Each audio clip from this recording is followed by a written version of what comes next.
wild animal. The parent started talking. I don't know what to do anymore. She's been brainwashed ever since she visited that Luminaire's place and got given drugs. The clip ended and I started controlling my breathing, trying not to hyperventilate. Luminares, of course, denied any side effects.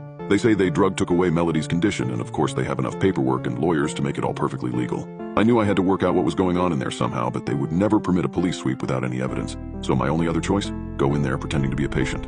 I told my colleague Fitzgerald about my plan and he called me insane. But I made an appointment and completely disguised myself, buying colored contact lenses, hair dye, weird clothes, all to look like a legitimate patient. I knew this could go horribly wrong, but after perfecting a Boston accent, I walked into the giant building. Can I help you, sir? The receptionist asked as she adjusted her glasses. Yes, my name is Johnny Craig. I have a reservation with Dr. Thornton, I told her. Mr. Craig, this way, please.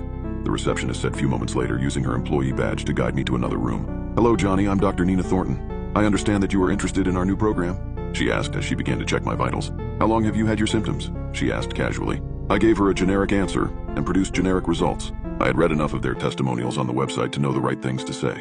This is actually where I became extremely nervous. I knew now that the chances of this drug harming me were very high.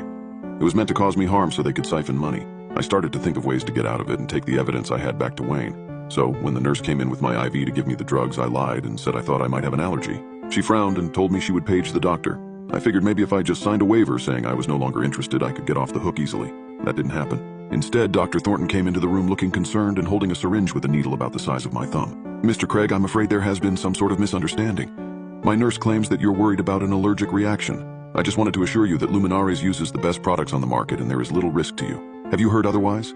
She asked. She was trying to be subtle, but I'm a student of body language and I knew that she suspected me of being a mole. It was clear that she didn't know for what reason I was there, but she was onto me. I relaxed in the chair and smiled nervously.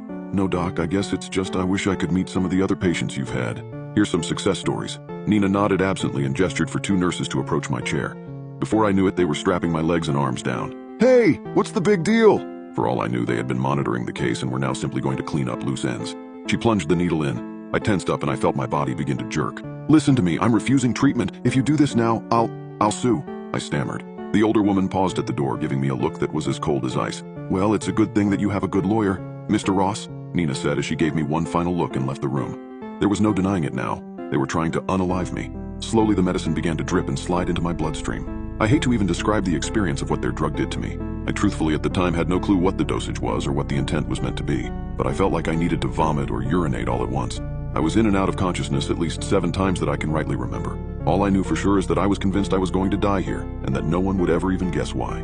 Then, as I heeded another blackout, there was one shining ray of hope. I saw a figure moving toward the edge of the hallway. It was a man and he was raising his voice to the staff. Then 10 minutes later I found